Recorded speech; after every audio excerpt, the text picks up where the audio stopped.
सभी का मेरे YouTube चैनल गणित ज्ञानशाला पर एक बार फिर स्वागत और अभिनंदन। तो मैं आपके लिए लेकर आया हूं कक्षा 9 का अंग्रेजी का मॉडल पेपर। आप जानते हैं कक्षा 9 की जो परीक्षा होती है समान परीक्षा योजना के अंतर्गत अलग अलग जिलों का अलग अलग प्रश्न पत्र बनाया जाता है। तो मैं जैसा पेपर आना चाहिए उसके हिसाब से मॉडल पेपर आपको तैयार करके दे रहा हूं। आपने देखा होगा कक्षा 8, 10 और 12 के लिए मेरे जो मॉडल पेपर हैं काफी हिट रहे और लगभग 80 से 100% के बीच में ऐसे भी पेपर रहे थे जिनमें ज्यादातर बस 1-2 नंबर का छोड़ के पूरा का पूरा पेपर लगभग फंस गया था। प्रश्न संख्या भी लगभग ऐसी थी, थोड़ी सी बहुत संख्याओं में गणित में तो परिवर्तन हुआ था। इंग्लिश का पेपर भी 80 से ज्यादा प्रतिशत आया था। तो अब मैं प्रयास करूंगा कि कक्षा 9 का जो मॉडल पेपर है वो 10 और 12 की तरह हिट साबित हो। काफी मेहनत करने के बाद मैंने ये पेपर बनाया है, पूरी तरह से सॉल्व है। मैं और लोगों की तरह से बिल्कुल थंबनेल नहीं लगाता कि यही प्रश्न आएगा, यही प्रश्न आएंगे, इनको रट लीजिए, क्योंकि ये बहुत गलत बात है। और 7-8 मिनट या 15 मिनट के वो वीडियो होते हैं और उनमें वो पूरा दावा करते हैं भाई 3.25 घंटे में तो बच्चे को लिखना होता है, इतने ढेर सारे प्रश्न होते हैं। अब जब मैंने पेपर सेट किया है तो ये पेपर मुझे आपको समझाना भी है। अब जब समझाऊंगा तो सीधी सी बात है 3.25 घंटे से ज्यादा समय लगेगा। तो देखते हैं कितना समय लगता है और प्रश्नों की शुरुआत करते हैं। तो आप जैसा स्क्रीन पर देख रहे हैं ऐसा कुछ ऊपर पेपर का प्रारूप होगा। ईयरली एग्जामिनेशन वार्षिक परीक्षा 2023 जो इंग्लिश कंपलसरी है, समय 3.25 घंटे और मार्क 100। ये सूचनाएं होंगी कि रोल नंबर और वो कहां कहां क्या क्या लिखना है, इनको आप पढ़ लेना। तो सबसे जो पहला प्रश्न होता है, आपको पता है आपके लिए 20 नंबर के 2 अनसीन पैसेज आते हैं, पहला और दूसरा प्रश्न, ठीक है। तो अब ये अनसीन पैसेज 2 तरह के हो सकते हैं। मैंने संभावना के आधार पर दोनों तरीके के और अनसीन पैसेज यहां आपको लिख कर दिए हैं और उन पर कैसे प्रश्न सरल किए जाते हैं। भाई अनसीन पैसेज तो सीधी सी बात है मेरे इससे नहीं आएगा, क्योंकि अनसीन तो अनसीन होता है, पर उसको कैसे हल करें। तो देखिए मेरा तरीका कुछ अलग है। लोग कहते हैं कि भाई पहले 2-3 बार अनसीन पैसेज को पढ़िए। भाई 200 से 300 शब्दों के बीच में अनसीन पैसेज होता है, उसको 2-3 बार पढ़ने में ही आध घंटा लग जाएगा, इतना समय कहां होता है। तो मेरे हिसाब से सबसे पहले आप काम ये करें कि किसी एक अनसीन में जो प्रश्न दिए गए उनको आप सरसरी तौर पर देख लें, जिससे आपको उनका वो स्थान पहचानने में सरलता रहेगी कि इसका उत्तर संभावित क्या हो सकता है और वो कहां है, ठीक है। तो अब जैसे मैं जो पहला पैसेज दिया गया है उसमें संभावित प्रश्नों को सरसरी तौर पे आपको पढ़ के बता देता हूं, जिससे तुरंत हम पहचान लेंगे कि उसका आंसर कहां है। भाई पहला प्रश्न था, boy was selling roses that he had picked from. लड़का कोई है इसमें जो गुलाब के फूल बेच रहा है, तो वो उसने कहां से चुने थे, इसको ढूंढना है। दूसरा प्रश्न क्या है, how Mrs Sharma got roses. Mrs Sharma कैसे प्राप्त करती है उन गुलाब के फूलों को, मतलब गुलाब के फूल मिसेस शर्मा भी प्राप्त करती है, पर वो कहां से प्राप्त करती है। अब तीसरा प्रश्न क्या है, what qualities of the roses did the boy mention. इस आपके पैसेज में कोई लड़का है तो वो उन गुलाबों की क्या क्या विशेषताएं बतलाता है भाई, ठीक है भाई। ये qualities of roses boy mention. अब देखिए चौथा है, why did Mrs Sharma not accept the offer of the boy. कोई लड़का ऑफर देता है तो वो मिसेस शर्मा उसको क्यों स्वीकार नहीं करती है। 5वां प्रश्न है, where was the young boy when he offered the sell the bunch of flower. वो फूलों का एक झुग्गा या गुच्छा मिसेस शर्मा को बेचना चाह रहा था, तो वो उस समय वो लड़का था कहां जब वो बेचना चाह रहा था। और छठा प्रश्न है इसमें, in what season did the roses in Mrs Sharma's garden look pretty. कौन सी ऐसी ऋतु थी जिसमें मिसेस शर्मा के गार्डन में गुलाब के फूल सुंदर दिखाई देते थे। तो अब पढ़ते हैं फटाफट से इस पैसेज को। Mrs Sharma loved flowers and had a small beautiful garden, ठीक है भाई। मिसेस शर्मा को गुलाब के फूल बहुत पसंद थे और उसका एक सुंदर बगीचा भी था। In the summer her roses were always the best in her street. देख लीजिए आ गया ना लास्ट का जो प्रश्न था, कौन सी ऋतु में? समर में। तो एक तो इसको मैं अंडरलाइन कर देता हूं कि समर वाला आंसर चलेगा भाई। One summer afternoon her bell ring, एक दोपहर की मतलब समय था और समर में ही। And when she went to the front door she saw a small boy outside, अचानक घंटी बजती है और जब वो दरवाजे की तरफ जाती है तो उसको एक छोटा लड़का दिखाई देता है जो बाहर खड़ा है। He was about 7 years old, लड़का 7 साल का है। And was holding a big bunch of beautiful roses in hand, और उसके हाथों में फूलों का एक गुच्छा है, सुंदर सुंदर गुलाब के फूलों का। I am selling roses he said, लड़का क्या कहता है कि मैं गुलाब के फूल बेच रहा हूं। Do you want any, Mrs Sharma से कह रहा है कि आप कुछ लोगी या आप चाहती हो कुछ। दे आर क्वाइट चीप, ये बहुत सस्ते हैं। 1 rupee for a big bunch, पूरा गुच्छा 1 रुपये में दे रहा हूं मैं। दे आर फ्रेश, अब क्वालिटी बता रहा है बच्चा, देखिए है ना कि वे फ्रेश हैं और 1 रुपये में पूरा गुच्छा दे रहा है, इसका मतलब सस्ते हैं। तो ये 2 क्वालिटी वाला प्रश्न है ना, तो आ गया ना प्रश्न। पहले पढ़ने इसका फायदा हुआ कि नहीं हुआ? I picked them this afternoon, वो कह रहा है कि ताजा है और मैंने उनको आज दोपहर को ही तोड़ा है। पिक्ड माने तोड़ना, चुनना। My boy Mrs Sharma answered, Mrs Sharma ने आंसर दिया, ए मेरे बच्चे, I pick roses whenever I want, मैं तो स्वयं जब चाहती हूँ फूल ले लेती हूँ क्योंकि मेरा स्वयं का बगीचा है। Do not pay anything for them because I have lot of in my garden, अब मुझे किसी को कोई भी पैसा देने की क्या जरूरत है क्योंकि जब मेरे बगीचे में ही बहुत सारे फूल हैं। Oh no you have not, बच्चा कह रहा है क्या कह रहा है? नहीं, ऐसा नहीं है। Said the small boy, they aren't any roses in your garden, आज आपके बगीचे में कोई फूल नहीं है। Because they are in my hand, क्योंकि जितने फूल थे उन सबको मैं तोड़ लेकर आ गया हूं और वो मेरे हाथ में है। ठीक है, तो अब चलिए प्रश्नों को। The boy was selling roses that he had picked from, बच्चा जो गुलाब के फूल बेच रहा था तो वो कहां से लेकर आया था? पता लग गया ना, लास्ट की लाइन थी मिसेस शर्मा के गार्डन से। तो कहां है भाई? डी ऑप्शन देखिए, मिसेस शर्माज गार्डन, तो option D will be correct here. ठीक है, वो चुनकर कहां से लेकर आया था? मिसेस शर्मा के गार्डन से। तो पहले प्रश्नों को पढ़ना बहुत लाभप्रद होता है। How Mrs Sharma got roses, देखिए हाउ माने कैसे, मिसेस शर्मा प्राप्त करती थी गुलाब के फूलों को। कैसे प्राप्त करती थी? अपने बगीचे से रोजाना तोड़ लेती थी, स्वयं का बगीचा था। तो देखिए फ्रॉम द बॉय गलत, जल्दी पढ़ने में गलत मत कर जाना, ये ऑप्शन गलत है भाई। From her own garden, option B is correct here. From the market, गलत, मार्केट से नहीं खरीदती थी अपने बगीचे से, नन ऑफ द। तो ठीक है, अब देखिए what qualities of the roses did the boy mention, तो देखिए व्हाट क्वालिटीज, कौन से गुण फूलों के, गुलाब के फूलों के लड़का बताता है। क्या कहता है? कि वो फ्रेश हैं और बहुत सस्ते हैं। तो क्या है? तो देखिए अकॉर्डिंग टू बॉय, बच्चे के अकॉर्डिंग टू दी बॉय, आप ऐसे लिखिए आराम से, अपनी भाषा में लिखिए। ठीक है, तो अकॉर्डिंग टू द बॉय, बच्चे के अनुसार, दी रोजेज, जो गुलाब के फूल हैं, आर फ्रेश, क्योंकि वो आज ही दोपहर को तोड़ कर लेकर आया है ना उसमें, आर फ्रेश एंड चीप, और सस्ते हैं। चीप माने सस्ता, कॉस्टली, महंगा। ठीक है भाई। Why did Mrs Sharma not accept the offer of the boy, Mrs Sharma स्वीकार नहीं कर दिए ऑफर लड़के का। क्यों ऑफर स्वीकार नहीं करती हैं?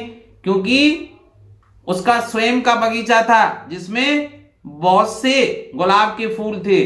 तो कैसे लिखेंगे? देखिए मिसेस शर्मा, यहां से उठाते हैं प्रश्न को, है ना, और वाई का आंसर या तो बिकॉज लगा कर दिया जाता है या टू लगा कर दिया जाता है। तो देखिए कैसे लिखेंगे, मिसेस शर्मा।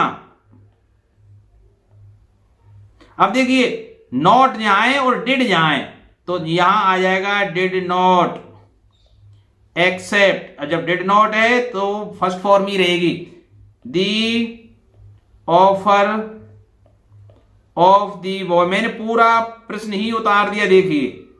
ठीक है, बिकॉज, क्यों नहीं स्वीकार कर रही है?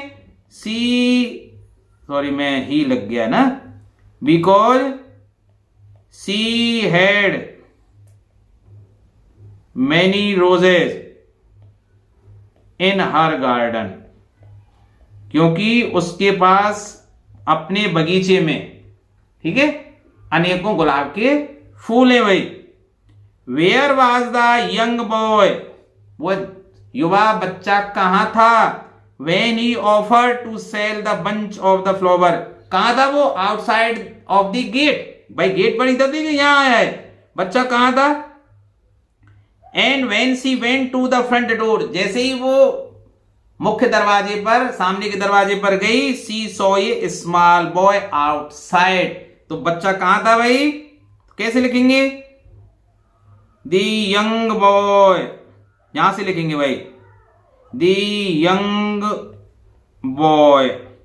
अब देखिए, जब प्रश्न बनाते हैं तो हेल्पिंग वर्ब पहले आती है, जब उत्तर लिखते हैं तो हेल्पिंग वर्ब बाद में आती है। तो वाज यहां तो कर्ता से पहले आ गया, अब चूंकि हम उत्तर लिख रहे हैं तो वाज कहां जाएगा? बाद में। तो the young boy was eight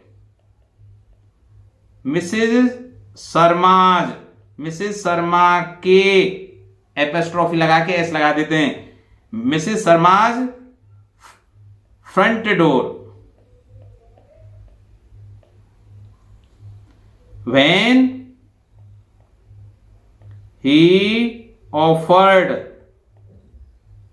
to, फिर पूरा लिख देंगे भाई, sell the bunch of flowers. देखिए ध्यान रखना, जब वेयर से प्रश्न शुरू हो, ध्यान रखना, जब वेयर से प्रश्न शुरू हो तो सीधी सी बात है, हमें किसी स्थान को ढूंढना है पैसेज से। भाई उत्तर में क्या आएगा? उस स्थान का नाम। तो स्थान यहां क्या था? केवल स्थान क्या था? फ्रंट डोर, ठीक है, तो फ्रंट डोर ही इसका आंसर है। ध्यान रखना, वेयर का मतलब स्थान मुझे ढूंढना है, ठीक है। अब देखिए, इन वाट सीजन, वाट का मतलब किसी वस्तु या स्थान के बारे में जानकारी प्राप्त करता है, ठीक है। वाट से प्रश्न का मतलब जानते हैं, किसी वस्तु या कोई व्यक्ति हो उसके बारे में जानकारी प्राप्त करता है। तो देखिए, इन वाट सीजन, कौन सी ऋतु में did the roses in Mrs Sharma's garden look pretty, summer में, वो पहले ही आ गया था। देखिए यहां है इन द समर, ठीक है, तो कैसे लिखेंगे answer? In summer season, in summer season, what की जगह मैंने समर लिख दिया, सीजन फिर आंसर लिख दीजिए, दी रोजेज, ठीक है, डिड, अब इधर को आ जाएगा, roses in Mrs Sharma's garden, Mrs Sharma के गार्डन में। अब देखिए लुक है, क्योंकि मैंने डिड यहां से हटा दिया, प्रश्न बनाते हैं तो डिड आता है, अब पास्ट इंडेफिनिट में डिड, तो सेकंड फॉर्म हो जाएगा, ध्यान रखना आंसर ले। तो गार्डन लुक्ड प्रीटी, ठीक है। तो इस तरह से ये पैसेज होता है यहीं समाप्त। अब देखते हैं भाई दूसरा पैसेज। अब देखिए, मैं ऐसा भी कर सकता था कि दूसरे पैसेज को फटाफट मतलब या छोड़ देता, पर मैं बताना चाह रहा हूं क्योंकि ये दूसरे तरीके का है। इसमें मैंने 10 प्रश्न रखे हैं, पहले वाले में मैंने 6, तो देखिए दो तरीके, कुछ प्रश्न मैंने इसमें 1-1 नंबर के रखे हैं, जैसे पहला और दूसरा 1-1 नंबर का है, शेष 4 प्रश्न मैंने कितने के रखे हैं? 2-2 नंबर के। तो ऐसा भी हो सकता है भाई कि पैसेज आपके 1-1 नंबर के 10 ही प्रश्न आए, तो ठीक है। तो दूसरा पैसेज भी आप पढ़ लीजिए। देखिए टाइम तो लगता है, पर इस वीडियो को देखने का मतलब आपकी पूरी तैयारी होगी। मैं कोई झूठे वायदे नहीं करता, मैं आपको तैयारी कराता हूं, ना ये कहता कि भाई यही प्रश्न आएंगे, अरे यार अनसीन पैसेज नहीं आता है, पर इतना तैयार अवश्य करा दूंगा कि कैसा भी पेपर में आ जाए, आप करके जरूर आ जाएंगे, फेल नहीं होंगे, अच्छे अंक प्राप्त करेंगे। इसी बात पर चैनल को सब्सक्राइब कर दीजिए और वीडियो को लाइक कर दीजिए, ठीक है। तो read the following passage carefully and answer the questions that follow. फटाफट पढ़ता हूं मैं, ठीक है, पर आपको क्या करना है, पहले प्रश्नों को आप पढ़ लेना, उसके पश्चात आंसर देने का प्रयास करना। देखिए, द रशियन राइटर, रूस के एक लेखक थे Leo Tolstoy, gave up a life of wealth and comfort in order to help the poor. उन्होंने, वो बहुत धनवान व्यक्ति थे, तो अपना जो धनवानी जीवन जो जीते थे उसको त्याग कर दिया। गेव अप माने त्याग करना, उन्होंने जीवन, उस जीवन को छोड़ दिया ना, जो अपनी विलासतापूर्ण जो जीवन व्यतीत करते थे, in order to help the poor, किसके लिए, गरीब लोगों की मदद करने के लिए। He taught that all types of violence were wicked, उनकी मुख्य शिक्षाएं क्या थी, उन्होंने लोगों को क्या शिक्षा दी कि ऑल टाइप ऑफ वायलेंस, जितनी भी प्रकार की हिंसा है, चाहे वो शारीरिक हो चाहे वो मानसिक हो, और विक्ट दुष्टता का प्रमाण है। विक्ट माने दुष्टता, ध्यान रखना भाई, विक्ट माने दुष्टता और वायोलेंस माने हिंसा, शारीरिक रूप से या मानसिक रूप से किसी को चोट पहुंचाना हिंसा कहलाती है, ठीक है भाई। And that all people ought to live together, और उनकी मुख्य शिक्षा क्या थी कि सभी लोगों को साथ साथ रहना चाहिए, इन लव, प्रेम से, एंड टू कोऑपरेट, और वो एक दूसरे का सहयोग करें। कोऑपरेट माने सहयोग करना, विद वन अनदर, एक दूसरे के साथ। Gandhi ji was very much interested in his writing, Gandhi ji भी उनके जो लेखन से, वो लिखते थे, अपना साहित्य लिखते थे, उसमें गांधी जी की भी बहुत रुचि थी, उनके रूसी लेखक के साहित्य में। कौन सा, लियो टोल्स्टॉय। एंड टीचिंग, उनकी जो शिक्षाएं थी उनमें भी। Indeed the two great man have been alike in many of their idea, इसका मतलब दोनों जो महान पुरुष थे, अब ये भी प्रश्न बन सकता है इसमें कि दो महान पुरुष इस पैसेज में कौन कौन है, लियो टोल्स्टॉय और महात्मा गांधी, तो इसका मतलब दोनों ही महान पुरुषों की सोच एक जैसी थी, उनकी विचारधाराएं एक जैसी थी। In one of his story, Tolstoy की एक कहानी में टोल्स्टॉय वर्णन करते हैं, describe a certain village in Russia, Russia या रूस के एक विलेज का वो वर्णन करते हुए क्या लिखते हैं, वेयर ए पीजेंट, वहां एक किसान रहता था, पीजेंट माने किसान, नेम्ड इवान लिव्ड, उसका नाम क्या था, इवान, एक रूस के एक विशेष गांव में रहता था। Everyone thought that he must be very happy, सब कोई सोचता था कि ये बहुत खुश है। For he was comfortably of and lacked nothing, क्योंकि वो बहुत आराम से जीवन व्यतीत करता था, कमी किसी चीज की नहीं थी। लैक माने कमी होना, नथिंग, किसी भी चीज की कमी नहीं थी। दैट ही नीडेड, जो भी उसको आवश्यकता थी। ही हैड 3 सन्स, उसके 3 पुत्र थे। All of them were able to work, सभी अपना काम करते थे। द एल्डेस्ट वाज मैरिड, बड़ा जो था सबसे बड़ा, उसकी शादी हो चुकी थी। And the second was going to be married, और दूसरी जो लड़का था उसकी शादी होने जा रही थी। And the youngest was able to look after the houses, और तीसरा जो सबसे छोटा था, यंगेस्ट, एल्डेस्ट का विलोम क्या होता है, यंगेस्ट, ध्यान रखना, एल्डेस्ट सबसे बड़ा और यंगेस्ट सबसे छोटा। उसकी जिम्मेदारी क्या थी यंगेस्ट की, कि वो हॉर्सेस की देखभाल। देखो ये भी प्रश्न हो सकता है, क्या जिम्मेदारी थी, और शादीशुदा कौन था, एल्डेस्ट। जिम्मेदारी थर्ड वाले की क्या थी, जो शादीशुदा नहीं था, कि वो घोड़ों की देखभाल करे, लुक आफ्टर माने देखभाल करना। His wife was an extremely capable woman, और इवान की जो औरत थी, पत्नी थी, वो बहुत ही समर्थ थी। कैपेबल माने किसी कार्य करने की दक्षता रखने वाली औरत। And his daughter in law was study, और उसकी जो पुत्र वधू थी वो भी स्टडी थी, मतलब स्टडी का मतलब होता है शांत स्वभाव में रहकर काम करने वाली। एंड हार्ड वर्किंग, ठीक है। Evans old father lived with them, Evans का जो वृद्ध पिता था वो भी उनके साथ रहता था। But he was now invalid. अब देखिए इनवैलिड क्या है, देखिए ना, वैलिड और इनवैलिड, मतलब जिसका कोई उपयोग हो वो वैलिड, और जिसका कोई उपयोग नहीं हो इनवैलिड। अब इवान्स के वृद्ध पिता को इनवैलिड क्यों कहा गया है, क्योंकि भाई वो अब कोई भी कार्य करने में समर्थ नहीं था, वो इतना बुजुर्ग था कि अब उनकी कोई उपयोगिता नहीं रह गई थी काम की दृष्टि से। वैसे नहीं, बुजुर्गों का सम्मान करना चाहिए, पर हमारी संस्कृति अलग है भाई, तभी तो हमें अपनी संस्कृति पर गर्व है।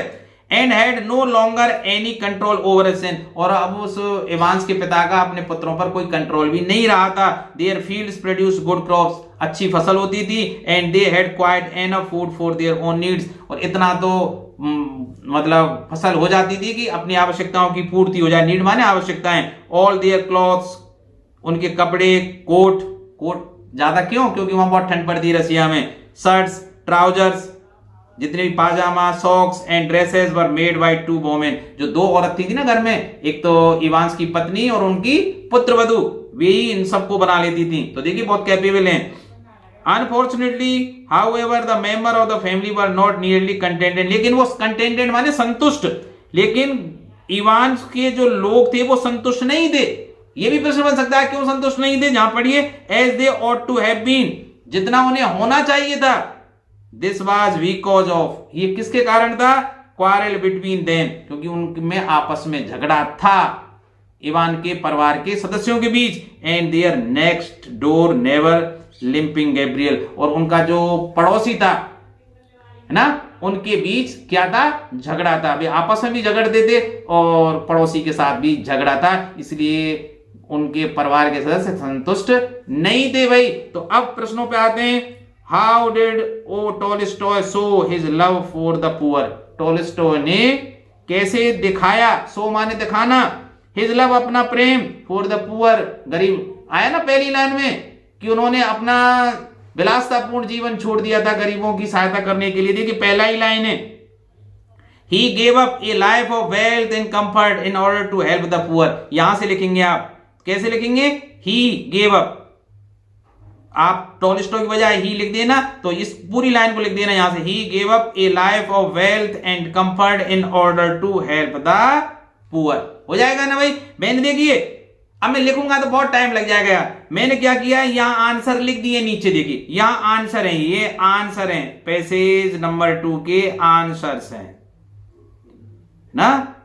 तो Tolstoy showed his love for poor by giving up, त्याग कर, गिव अप माने त्याग करना, छोड़कर, a life of wealth and comfort in order to help the poor. ठीक है भाई, तो यहां से आप इसको पढ़ लेना। और वैसे मैं यहां बता रहा हूं, What were Tolstoy's teaching? Tolstoy की टीचिंग क्या थी, मैंने बताया ना, टॉलस्टॉय की मुख्य टीचिंग क्या थी कि भाई एक दूसरे के साथ, देखिए यहां वीरा, उन्होंने क्या बताया था, ही टॉट, उन्होंने पढ़ाया सिखाया, उनकी सीख क्या थी, दैट ऑल टाइप्स ऑफ, तो आप कहां से लिखेंगे, ही taught that all types of violence were wicked and that all people ought to live together in love and to cooperate with one another। यहां तक आप पूरा लिख के आएंगे भाई, ठीक है।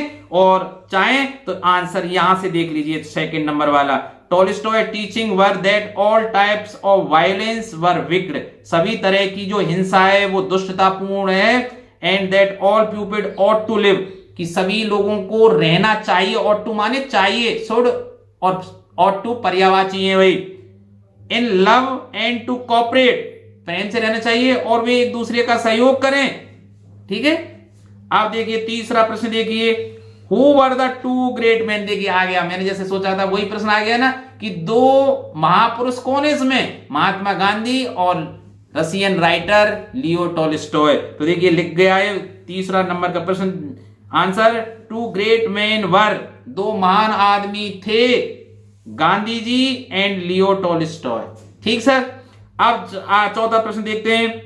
चौथा प्रश्न, why were the Evans not contented people, Evans क्यों संतुष्ट नहीं कर पाया लोगों को, क्योंकि भाई वो आपस में झगड़ते थे, और पड़ोसी जो गैब्रियल जो लास्ट की है ना, लिंपिंग गैब्रियल, उसके साथ भी उनका झगड़ा होता था।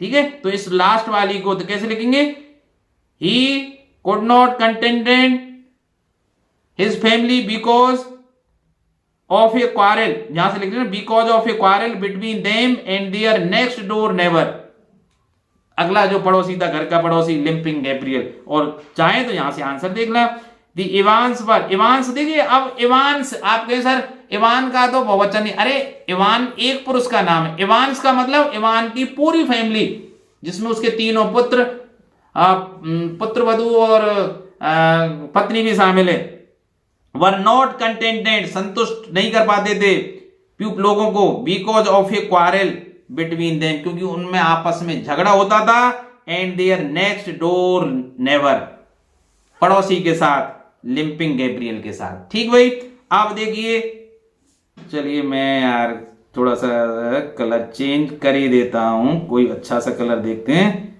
चलिए इसको रख लेते हैं। हाँ, for which reason was Gandhi ji interested in Tolstoy?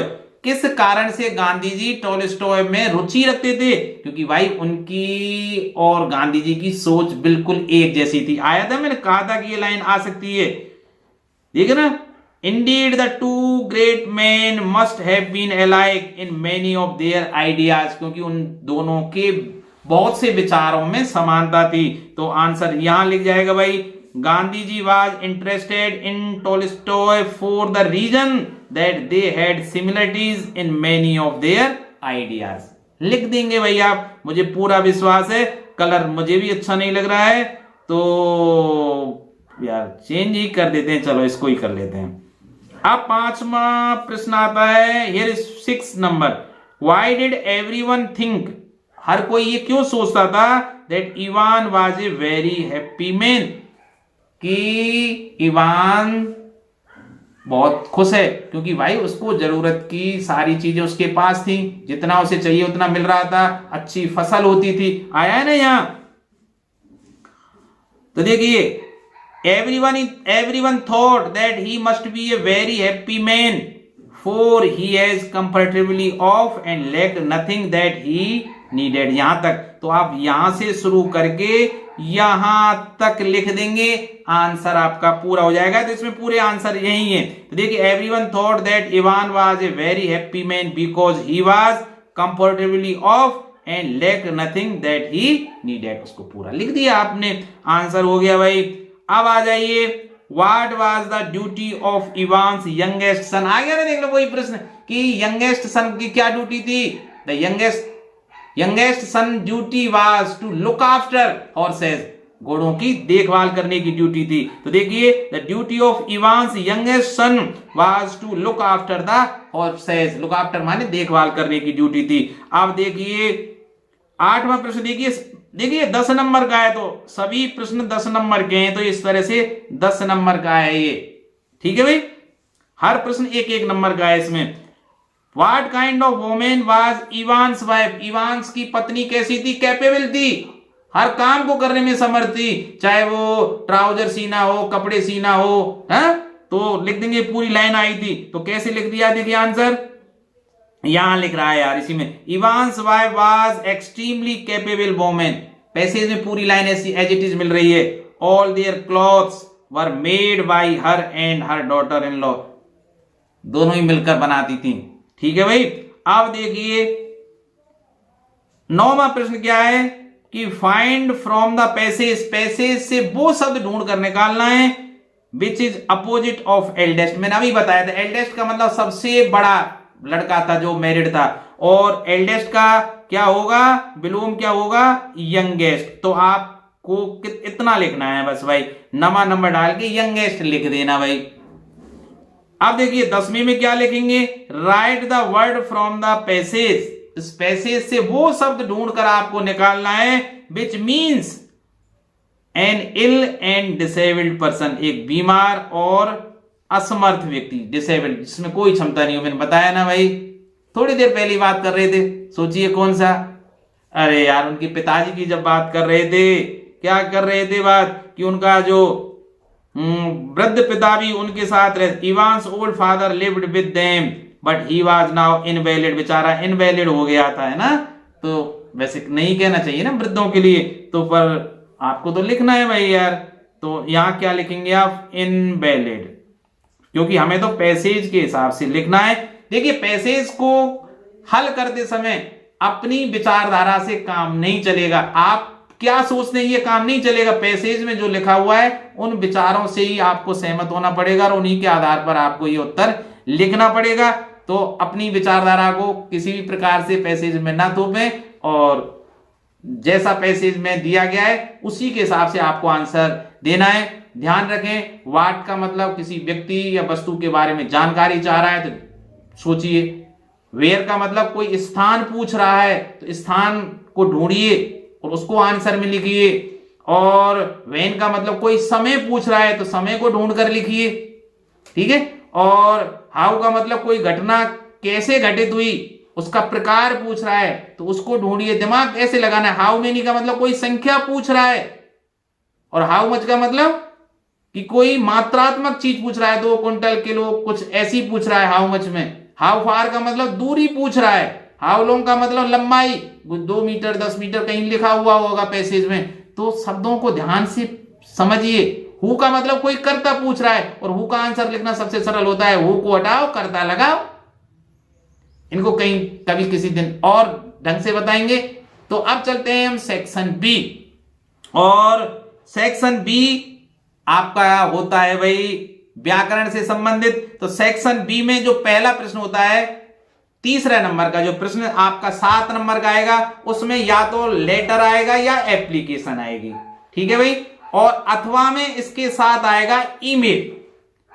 तो ये तीनों लगभग एक जैसे होते हैं। अब ईमेल आपको कोई एडिटर, मतलब ईमेल 2 तरीके की आपके सिलेबस में, या तो कोई एडिटर के लिए संपादक, जो हिंदुस्तान टाइम्स, राजस्थान पत्रकार, नवभारत टाइम्स है, या दैनिक भास्कर है, इनके संपादक को कोई पत्र लिखा जाएगा, या आपके प्रिंसिपल को पत्र लिखा जाएगा ईमेल के माध्यम से। और लेटर तो आपके पिताजी को हो सकता है, अपने मित्र को हो सकता है। पिताजी को कैसा हो सकता है कि भाई आपका स्कूल कहीं टूर पर जा रहा है, पिताजी से पैसे मंगाइए, या आप किसी हॉस्टल में रह रहे हैं तो अपने पिताजी को जानकारी दीजिए कि स्कूल कैसा चल रहा है, आपने कैसा किया है। या हो सकता है आप बड़े भाई हैं, छोटे भाई परीक्षा में फेल हो गया है, उसको सांत्वना दीजिए। तो ऐसे लेटर आ सकते हैं। या प्रिंसिपल को एप्लीकेशन ऐसे हो सकती है कि भाई आप कि कुछ विषयों में कमजोरी रह गई है, एक्स्ट्रा क्लास लगाने के लिए।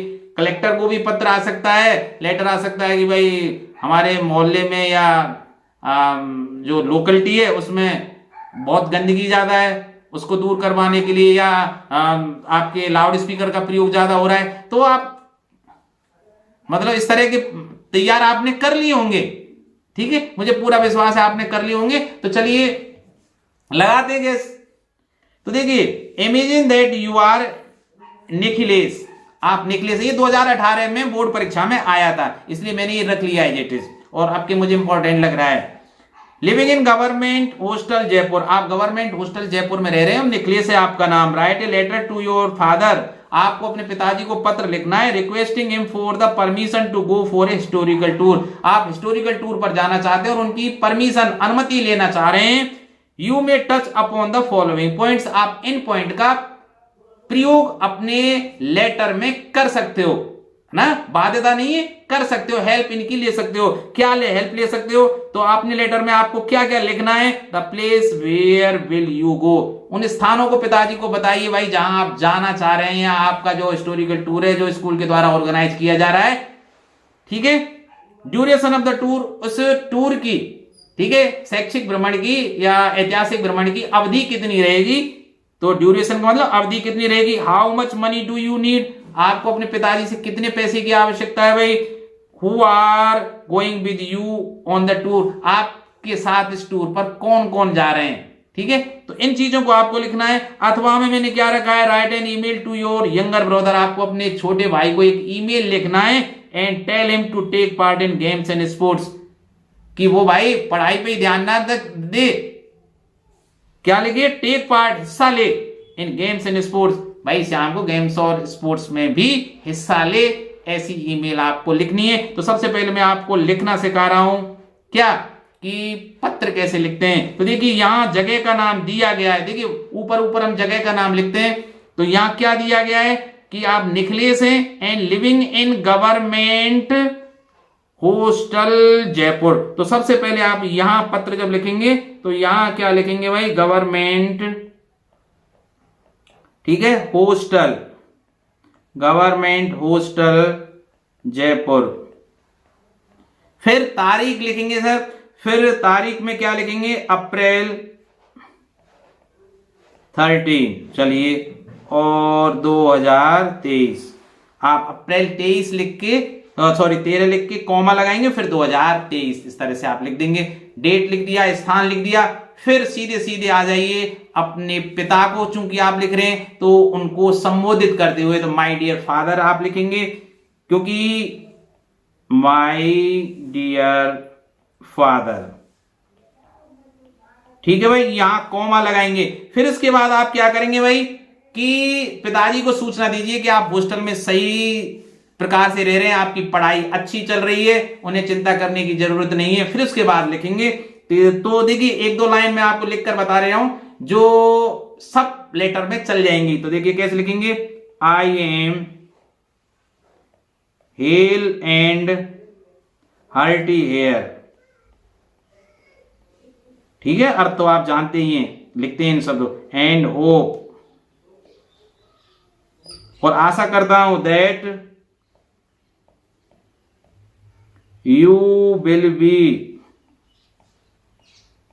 सेम देयर, आप भी ऐसे ही होंगे वहां, कहां, अपने परिवार के साथ, पिताजी अपने परिवार के साथ या हमारे परिवार के साथ, सेम देयर किसकी, विद दी ग्रेस, किसकी दया से, सर्वशक्तिमान ईश्वर की कृपा से, ग्रेस माने दया कृपा, with the grace of almighty,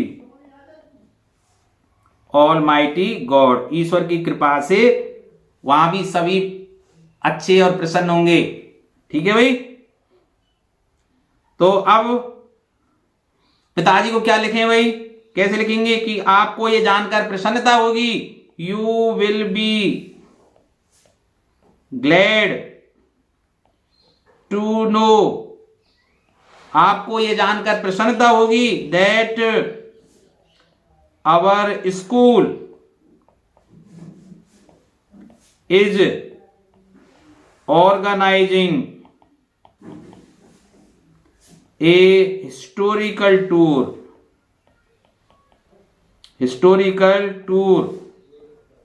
to north India, उत्तरी भारत की यात्रा पर जा रहे हैं, शैक्षिक भ्रमण पर, ऐतिहासिक भ्रमण पर जा रहे हैं। अब देखिए हमने तारीख लिख दी अप्रैल की, इसलिए विंटर ब्रेक्स मत लिख देना भाई, तो फिर नवंबर लिखना चाहिए था विंटर ब्रेक्स, तो समर वेकेशंस लिख देता हूं, north India in summer vacations, गर्मी की छुट्टियों में हमारा स्कूल, ठीक है भाई, एक ऐतिहासिक भ्रमण का आयोजन कर रहा है। तो सबसे पहले हमें कहां क्या लिखना पड़ेगा, the places where will you go, पिताजी को उन स्थानों की जानकारी भी तो दे दीजिए। तो कैसे लिखेंगे भाई, वी शैल विजिट, हम यात्रा करेंगे नॉर्थ इंडिया में, कहां, we shall visit the Taj Mahal, ठीक है, आगरा में, लिखने की कोई ज्यादा जरूरत नहीं, जगह के नाम फिर बहुत ज्यादा बड़ा हो जाएगा, दी ताजमहल, फिर दिल्ली आ जाइए, कुतुब मीनार, कॉमा लगा के कुतुब मीनार, लाल किला, रेड फोर्ट, संसद भवन, पार्लियामेंट हाउस, नया बना है भाई पार्लियामेंट हाउस, ठीक है, और क्या है, जू, और सबसे बढ़िया तो वहां लोटस टेम्पल, और वो तो रहेगी भाई अक्षरधाम, जू एंड अक्षरधाम टेम्पल, ठीक है, ETC इत्यादि, इतनी ही जगह आप लिख दीजिए भाई। तो या फिर क्या लिखना है, ड्यूरेशन ऑफ टूर, कितने दिनों का होगा भाई, ये 7 डेज का कर देते हैं, चलिए, हाँ, it is a 7 days long tour, ठीक है भाई, ये 7 दिन लंबा टूर है भाई, ठीक है भाई। अब फिर क्या लिखना है इसमें, how much money do you need, ठीक है, तो अब इसमें पहले लिखिए कि मेरे सारे मित्र भी और इस टूर में जा रहे हैं, हिस्ट्री के टीचर भी साथ जा रहे हैं, या जो भी है टीचर्स भी सब साथ जा रहे हैं, तो मैं भी इस टूर पर जाना चाह रहा हूं, तो बाद में लिख देंगे कि हमें इतने पैसे की जरूरत है, तो all my friends, all my classmates लिख देता हूं, क्लासमेट्स या फ्रेंड्स कुछ भी लिख दीजिए, and teachers are going on this tour, इस टूर पर जा रहे हैं।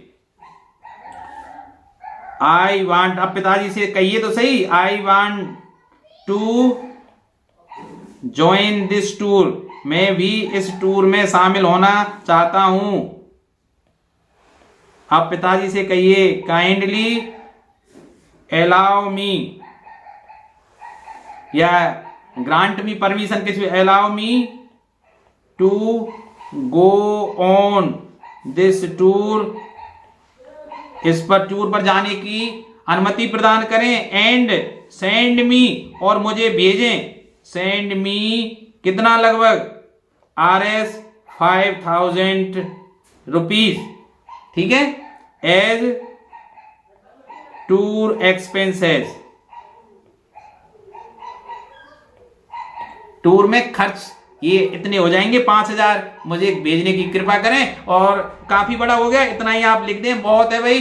अब अपने माता को आप सॉल्यूटेशन लिख दीजिए, तो कैसे लिख देंगे, यहाँ जगह छोड़कर यहां से लिखेंगे आप, कन्वे माई बेस्ट रिगार्ड्स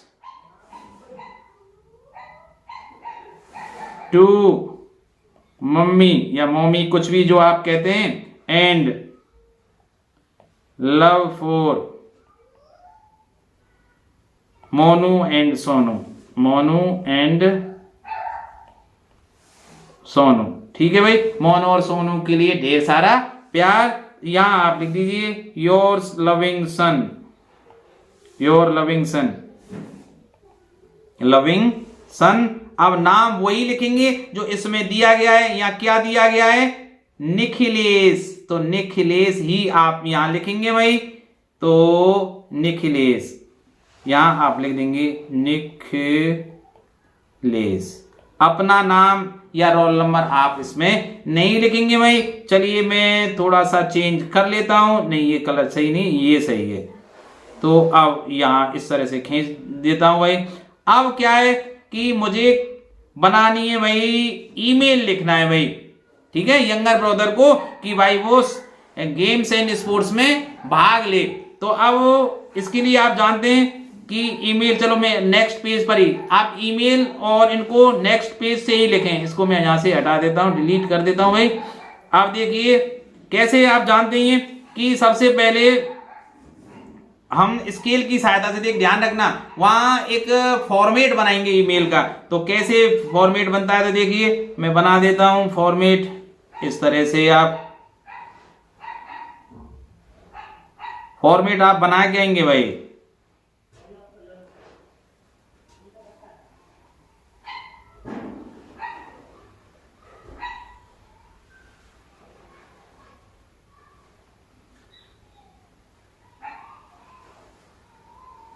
और फिर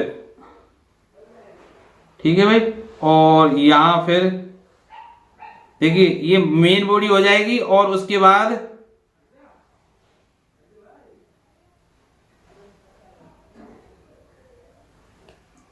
और यहां भी इस तरह से आप लाइन खींच दें भाई,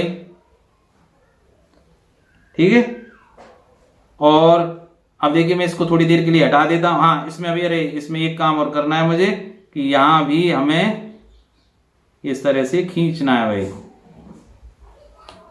तो देखिए अब जो पहला जो कॉलम है इसमें क्या लिखते हैं, टू, कि किसको ईमेल भेजी जा रही है। भाई देखिए अधिकतर कंडीशन में क्या होता है, जिसको ईमेल भेजी जाती है उसका ईमेल एड्रेस दिया गया होता है। आप जानते हैं ईमेल अब तो आजकल तो बहुत सामान्य सी बात हो गई, जैसे किसी पत्र को पहुंचने के लिए पते की आवश्यकता होती है, उसी तरह ईमेल अर्थात इलेक्ट्रॉनिक मेल या ना भेजने के लिए उसका ईमेल एड्रेस पता होना चाहिए। और ईमेल एड्रेस को सामान्यतः हम स्मॉल लेटर्स में लिखते हैं भाई। तो जैसे यहां लिख देते हैं, आपके भाई का मान लेते हैं अखिलेश है नाम, तो अखिलेश, ठीक है। और फिर चूंकि अखिलेश बहुत सारे होते हैं तो अखिलेश 98@, अब देखिए ईमेल प्रोवाइडर का जो एड्रेस अपना होता है कि भाई ईमेल को ले जाने वाला कौन है, गूगल होगा, हॉटमेल होगा, याहू होगा या कोई अन्य होगा। तो देखिए मैं यहां चलिए लिख देता हूं gmail.com, gmail.com। गूगल की जो ईमेल सेवा प्रदाता जो एड्रेस है वो जीमेल से शुरू होता है, जैसे याहू का yahoo.com होता है या yahoo.co.in होता है, भारतीय सरकार की gov.in से शुरू होता है। इसी तरह विंडो की जो क्या है hotmail.com से शुरू होती है। ठीक है, तो इस तरह से ईमेल एड्रेस लिख देते हैं। फिर सीसी अर्थात इसकी जो कार्बन कॉपी है वो आप कहां भेज रहे हैं। फिर बीसीसी, इनका कोई महत्व नहीं है। ठीक है, और यहां लिखते हैं सब्जेक्ट। तो सीसी और बीसीसी को खाली छोड़ दिए क्योंकि इसकी कॉपी हम किसी को नहीं भेज रहे हैं। और अगर आप भेजना चाहें तो पिताजी को और लिख दीजिए भाई। ठीक है, अगर पिताजी को लिखनी है तो पिताजी का ईमेल एड्रेस आप लिख दें, वैसे आप खामोखा के पचड़े में ना पड़े और इस तरह से खाली छोड़ दें। फिर यहां सब्जेक्ट क्या लिखना है, किसके लिए लिखना है भाई, कि भाई को प्रेरित करना है कि वो, यहां देखिए आप ध्यान रखें अंत में चले जाएं और टू जहां लिखा हुआ हो उसके साथ वाले हिस्से को लास्ट तक लिख दें। ये हमारा सब्जेक्ट हो जाता है। तो क्या है हमारा, to take part in games and sports, ये लिख दीजिए भाई आप, बढ़िया है ये। तो सब्जेक्ट में क्या लिखेंगे, ये एडवाइज है आपकी, to take parts in games and sports. ठीक है भाई। अब यहां आप ये जो आपकी इस ईमेल की मेन बॉडी रह जाएगी, तो आप जैसे पत्र लिखते हैं ना उसी तरह ईमेल को लिख दीजिए भाई। इलेक्ट्रॉनिक माध्यम से लिखा गया पत्र ही तो है ये। तो माय डियर ब्रदर या माय डियर ब्रदर की जगह राजू यानी sorry Akhilesh, my dear Akhilesh ही लिख दें आप। ठीक है, और सीधे सीधे लिखना शुरू कर दें कि मुझे ये जानकर प्रसन्नता हुई कि आपने वार्षिक परीक्षा जो हुई कक्षा 10 की उसमें अपना विद्यालय टॉप किया है और आपने 90% से परीक्षा आप सेकेंडरी जो परीक्षा है वो उत्तीर्ण की है। ठीक है, तो I am glad to know, मैं ये जानकर प्रसन्न हुआ that you scored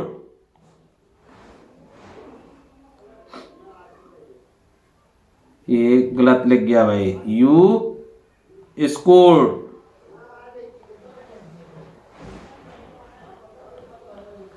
more than 90% marks। चलिए इन हाफ ईयरली, वार्षिक की बजाय हाफ ईयरली दे दें, half yearly examination in 9th class, 9th class की हाफ ईयरली एग्जामिनेशन में आपने 90% से अधिक अंक प्राप्त किए।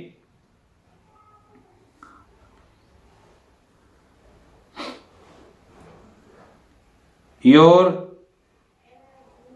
PET physical education teacher has inform me, उन्होंने मुझे सूचित किया है that you are physically very weak, कि आप मानसिक रूप से तो बहुत स्वस्थ हैं लेकिन फिजिकली कैसे हो, बहुत कमजोर हो गए। ठीक है, बहुत कमजोर हो, physically very weak. I advise you to take balance diet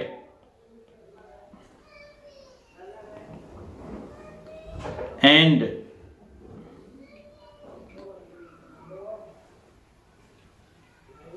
नहीं एंड मत लिखो वैसे, बैलेंस डाइट, और यू शुड टेक पार्ट, आपको हिस्सा लेना चाहिए किसमें, you should take part in games and sports in the evening, शाम के समय भाई, दिन भर पढ़िए रात भर पढ़िए, in the evening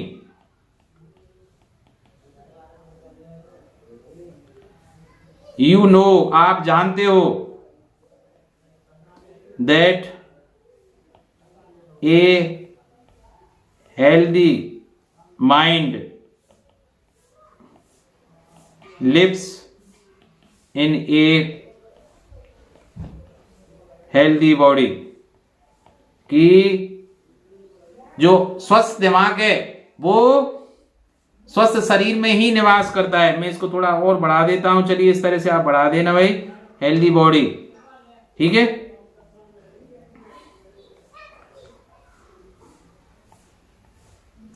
you should go for A morning walk,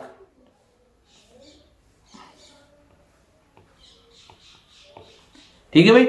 इस तरह से आपने सलाह दे दी, अब बस लिख दिया और यहां अपना लिख दिए, बस योर एल्डर ब्रदर, आपका बड़ा भाई मोहनलाल, कुछ भी लिख दीजिए आप जो, ठीक है भाई। और इस तरह से आप इसको बंद कर देंगे भाई, ठीक है भाई। तो आप इसका स्क्रीनशॉट ले लेना, और मैंने इसको ये यहां से स्क्रीनशॉट ले लेना। तो इस तरह से आपकी ये पूरा हो गया भाई। अब देखिए क्वेश्चन नंबर 4 पर चलते हैं। तो क्वेश्चन नंबर 4 क्या है भाई? देखिए क्वेश्चन नंबर 4 में क्या है कि या तो आपको कोई स्पीच लिखनी होगी, ये भी 7 नंबर की आती है। देखिए मैंने आपको बताया लेटर या एप्लीकेशन या ईमेल, इनमें से कोई 2 आएंगे अथवा में, एक करना होगा आपको, 7 नंबर का होगा।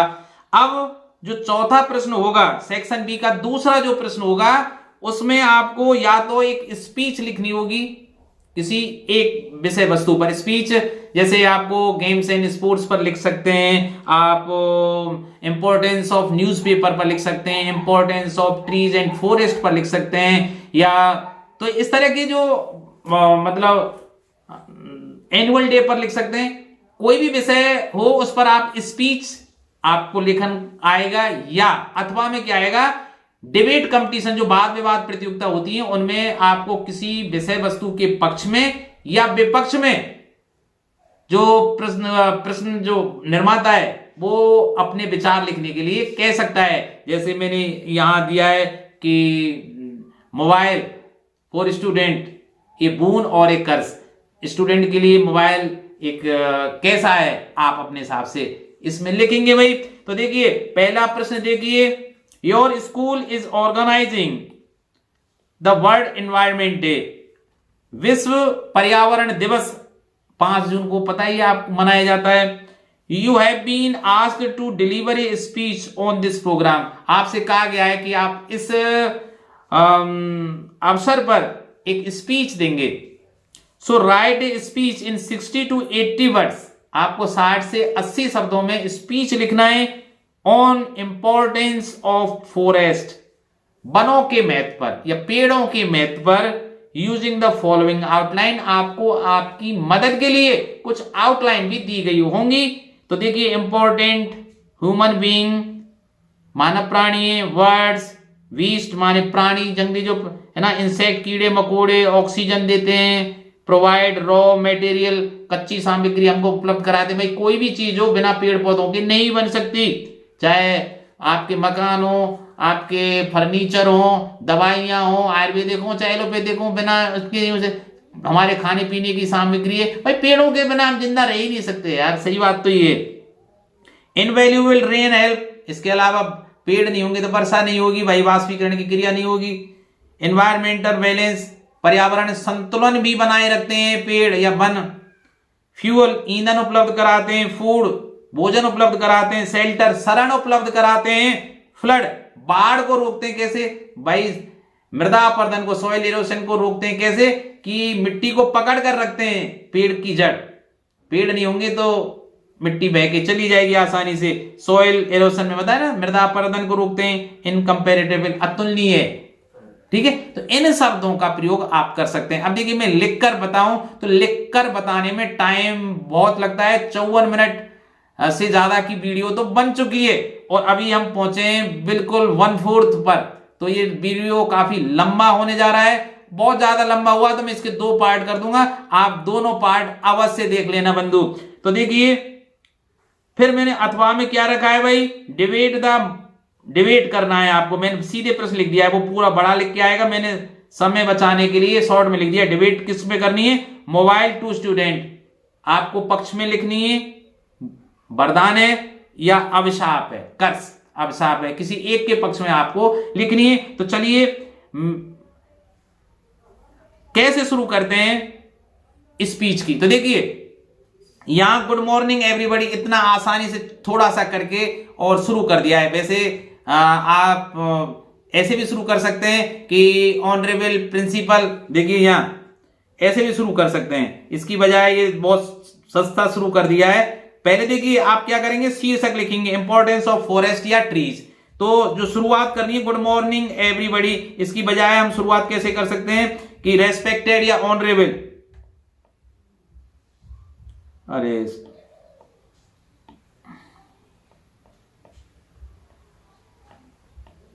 ऑनरेबल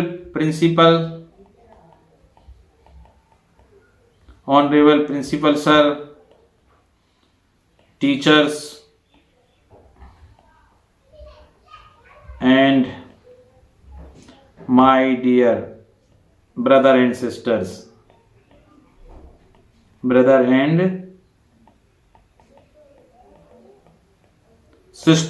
ठीक है।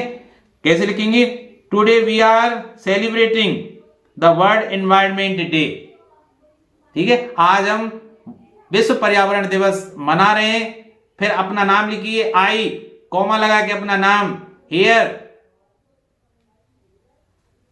To describe my views on the importance of forest, ठीक है। मैं आज यहां आपके सम्मुख पेड़ों को या वनों का महत्व बताने के लिए उपस्थित हुई हूं। तो आप इस तरह से लिख देना, today we are celebrating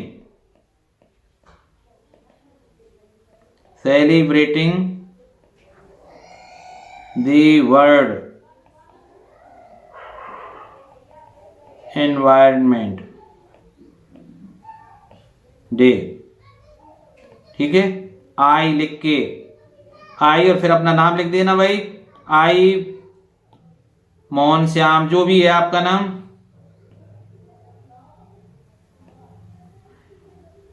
hair to put my views in front of you on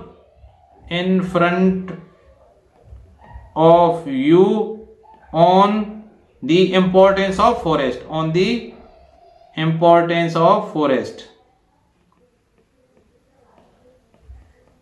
आप ऐसे भी शुरुआत कर सकते हैं क्योंकि 1-2 लाइन आपकी भर जाएंगी अगर अब वो विषय वस्तु आपकी कमजोर है, और नहीं तो आप इस तरह से लिखकर शुरुआत कर सकते हैं। Today I am to express my views on importance of forest या ट्रीज, ऐसे फिर ये लाइन लिखने की जरूरत नहीं थी।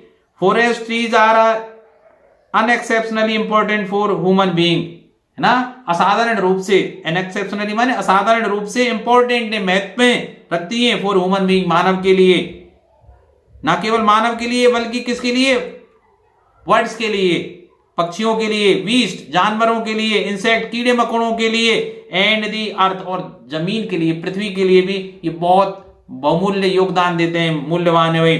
Trees gives oxygen to human beings, oxygen देते हैं भाई सभी के लिए। They provide raw material for our factories, वो हमारी फैक्ट्री के लिए रॉ मटेरियल, कच्ची सामग्री उपलब्ध कराते हैं, क्योंकि देखिए रॉ मटेरियल आना था, कहाँ रॉ मटेरियल आता है, ये आया था ना रॉ मटेरियल, ये आया था, दे प्रोवाइड रॉ मटेरियल, ठीक है। तो ये पूरे शब्दों का प्रयोग कर दिएंगे हम। दे प्रोवाइड फायरवुड, वो ईंधन उपलब्ध कराते हैं, फ्यूअल, ये ना फ्यूअल आया भाई, तो फ्यूअल का प्रयोग हो गया, तो फायरवुड माने ईंधन की लकड़ी। दे कॉज रेन, ये वर्षा लाते हैं, वर्षा का भी वहां जिक्र था। They help in maintaining environment balance, ये हमें पर्यावरण संतुलन बनाए रखने में मदद रखती है। देखो एनवायरमेंट बैलेंस, तो मैंने ये सभी शब्दों का प्रयोग इसमें कर लिया है भाई। They provide shelter for birds, देखिए they get timber for furniture, furniture के लिए लकड़ी उपलब्ध कराते हैं भाई। They provide shelter for birds, वो पक्षियों के लिए शरण उपलब्ध कराते हैं। प्रोवाइड माने उपलब्ध कराना, शेल्टर माने शरण। बीस्ट जानवरों के लिए, एंड इंसेक्ट कीड़े मकोड़ों के लिए। पेड़ों पर कितने जानवर, कीड़े मकोड़े और पशु पक्षी रहते हैं भाई। Books, notebooks and clothes are indirectly received from forest और ट्रीज, भाई आपकी किताबें हो, कपड़े हो, नोटबुक हो, ये सारे डायरेक्ट या प्रत्यक्ष या अप्रत्यक्ष रूप से पेड़ों से ही प्राप्त होती हैं। They help in checking flood, वो बाढ़ को रोकते हैं। तो ये बाढ़ की भी आई थी नहीं भाई यहाँ फ्लड, तो फ्लड की बात भी यहां आ गई भाई देखिए। एंड सॉइल एरोशन, मृदा अपरदन को भी रोकते हैं, सॉइल एरोशन भी आ गया। They help in maintaining ground water level, और ये जमीन, देखो पानी को जब रोक कर रखेंगे तो पानी से जमीन रिचार्ज होगी और पानी का जो वाटर लेवल है वो बना रहेगा। तो they help in maintaining ground water level. 10 इस प्रकार फॉरेस्ट या ट्रीज आर हाईली इंपॉर्टेंट, बहुत ही महत्वपूर्ण है भाई। ठीक है, तो इस तरह से आप इसको लिख सकते हैं। अब ठीक है, अब हम क्या लिखेंगे भाई, डिबेट मोबाइल टू स्टूडेंट, ए बून और ए कर्ज। तो अब मैं चलता हूं, चलिए पर बता देता हूं, मैंने लिख कर रखा है। तो देखिए मोबाइल फोन ए बून और ए कर्ज, मोबाइल फोन वरदान है या अभिशाप, आप लिख लीजिए। देखिए there is no doubt that mobile phones have brought a revolutionary change in this electronic world. देखिए इसमें कोई संदेह नहीं है, डाउट माने संदेह नहीं है कि मोबाइल फोन हैव ब्रॉट लाए हैं, रेवोल्यूशनरी क्रांतिकारी, रेवोल्यूशनरी माने क्रांतिकारी, चेंज परिवर्तन, इन दिस इलेक्ट्रॉनिक वर्ल्ड, इस इलेक्ट्रॉनिक युग में, विश्व में ये क्रांतिकारी परिवर्तन मोबाइल फोनों के आने से हुआ है। It has become one of the fundamental means of communication, ये संचार का, एक दूसरे से संपर्क करने का एक मूल आधार बन गया है, आधारभूत है ना चीज बन गई है भाई। फंडामेंटल मीन्स माने साधन, मीन्स माने साधन होता है, कम्युनिकेशन माने संचार, एक दूसरे से जानकारी लेने का। The internet has very easy access for 24 hours, आज भारत में सबसे सस्ता डाटा मिलता है भाई हमारे यहाँ, तो हर जगह इंटरनेट एक्सेस है पूरे देश में। A day using data when there is no wifi available, wifi available हो या मत हो, आप मोबाइल फोन से डाटा कंज्यूम करके मोबाइल फोन को आप चला सकते हैं, इंटरनेट के माध्यम से कोई भी जानकारी ले सकते हैं। As a consequence we have seen and experienced most teenagers isolating themself, इसका एक दुष्परिणाम क्या हुआ कि जो टीनेजर्स हैं 13 वर्ष से 19 वर्ष के बीच, वो एक दूसरे अलग पढ़ते जा रहे हैं। पहले लोग जाते थे रिश्तेदारी में तो एक दूसरे की सुख दुख की बातें सुनते थे, आज जाते हैं और अपने मोबाइल में लग जाते हैं। तो जो युवा पीढ़ी है वो उन्होंने अपने आप को अलग कर लिया है ना, व्हाट्सएप और फेसबुक पर मैसेज करने से उनको, चाहे बूढ़े माँ बाप या मित्र सामने बैठे हुए हैं उनके लिए समय नहीं है, लेकिन जिनको उन्होंने देखा नहीं है, जिनको जानते नहीं है, उनके लिए टेक्स्ट मैसेज करने में और तरह तरह के मैसेज करने में वो अपना ढेर सारा समय बर्बाद कर रहे हैं, पढ़ाई से विमुख हो रहे हैं। तो ये कर्ज है एक तरह से। टीनेजर्स आइसोलेटिंग, अपने आप को एकाकी बना रहे हैं, देमसेल्व्स फ्रॉम देयर फैमिली, अपने परिवार से, going to their rooms, school से आते ही अपने कमरे में घुस जाते हैं, एंड कॉन्स्टेंटली टेक्सटिंग, लगातार टेक्स्ट भेजते रहते हैं, मैसेज करते रहते हैं, पोस्टिंग मैसेजेस, क्या क्या लगाते रहते हैं, छोटी रील बनाए, कभी रील बनाना है, कभी अरे पता नहीं यार व्हाट्सएप पर क्या क्या लगाते हैं और फेसबुक पर क्या क्या भेजते हैं। अपग्रेडिंग फेसबुक पर अपग्रेड करना है, अपना स्टेटस लगाना है, शोइंग ऑफ फोटोज, तरह तरह के पुराने और नए और तरह तरह के एडिटिंग करके फोटो लगाएंगे, and who knows what they are watching, पता नहीं क्या क्या देख रहे हैं। फेसबुक पे तो इतना गंदा माहौल है, पता नहीं क्या क्या वो देखते हैं। देयर बिहेवियर हैज चेंज्ड, उनका व्यवहार बदल गया है, क्योंकि अगर कोई माँ बाप या टीचर उनसे कुछ कहेगा तो वो चिड़चिड़े हो गए, उनको केवल मैसेज की पड़ी रहती है, माँ बाप से अच्छे अच्छे हाई एंड फोन की मांग करते हैं। They prefer to be left alone, वो पसंद करते हैं कि उनको हर कोई अकेला छोड़ दे, विद देयर मोबाइल के साथ, rather than communicating with parents and family. इस बात को पसंद नहीं करेंगे कि वो परिवार या मित्रों के साथ बातचीत करें। It has created a deeper gap in parents child relationship, और माँ बाप और बच्चों के बीच में एक बड़ा गैप, ये खाई बन गई है भाई। रिसर्च टेलस, जो शोध हुई हैं वो हमें बताती हैं that the healthy parent child relationship plays a major role in producing good citizens, कि अगर बच्चे और माँ बाप के बीच एक स्वस्थ भावों का आदान प्रदान रहे, विचारों का आदान प्रदान रहे, तो बच्चे अच्छे नागरिक बनते हैं। In a study conducted at university of Gothenburg, Sweden की यूनिवर्सिटी, उन्होंने एक सर्वेक्षण किया था। तो रिसर्चरों ने क्या, जो अनुसंधान करता थे उन्होंने क्या फाउंड दैट, उन्होंने खोज निकाला that high use of mobile phones were associated with the stress, कि अगर मोबाइल फोन का अत्यधिक प्रयोग किया जाएगा इससे तनाव बढ़ेगा, स्ट्रेस बढ़ेगा, तनाव बढ़ेगा। And sleep disorder in women, औरतों में भी है ना अनिद्रा की बीमारी पनपती जा रही है। स्लीप डिसऑर्डर, अनिद्रा, नींद नहीं आती है रातों में। It was also associated with sleep disturbance and depression in main, औरतों को छोड़िए आदमियों में भी अनिद्रा और अवसाद, मतलब चिंता, हमेशा चिंता लगी रहती है, अवसाद, ठीक है, बना रहता है। दिस एविडेंस ओनली प्रूव्स, ये जो प्रत्यक्षता है, ये जो हुआ है, तो इससे ये सिद्ध होता है that use of mobile phones is related to mental and stress issues, कि ना केवल मानसिक शांति गायब हो रही है बल्कि तनाव भी बढ़ता जा रहा है। तो भाई मैंने ये लिख दिया कर्ज के रूप में। वैसे मोबाइल के दुरुपयोग से ज्यादा उपयोग ज्यादा है अगर इसका कोई सदुपयोग करे तो। पांचवा प्रश्न देखिए, आपको फिर मैं बता दूं, पांचवें प्रश्न में एक डायलॉग आएगा, या तो कोई संवाद बनेगा या आपको स्टोरी लिखने के लिए आएगा भाई। तो देखिए पहला, राइट एन इमेजिनरी डायलॉग, आपको एक काल्पनिक, ठीक है, डायलॉग लिखना है, बातचीत लिखनी है, विच में टेक प्लेस बिटवीन ए, तो उदाहरण ले लिए पेशेंट एंड ए डॉक्टर, जो एक मरीज और डॉक्टर के बीच होती है सामान्यतः, ऐसी कोई काल्पनिक बातचीत आपको लिखनी है। यू में बिगिन लाइक दिस, आप इस बातचीत को इस तरह से शुरू कर सकते हैं। कैसे? पेशेंट कह रहा है गुड मॉर्निंग डॉक्टर, ऐसे शुरू कर देना, गुड मॉर्निंग डॉक्टर, डॉक्टर कह रहा है good morning, what's your trouble, आपकी परेशानी क्या है, तो ऐसे शुरू कर देंगे।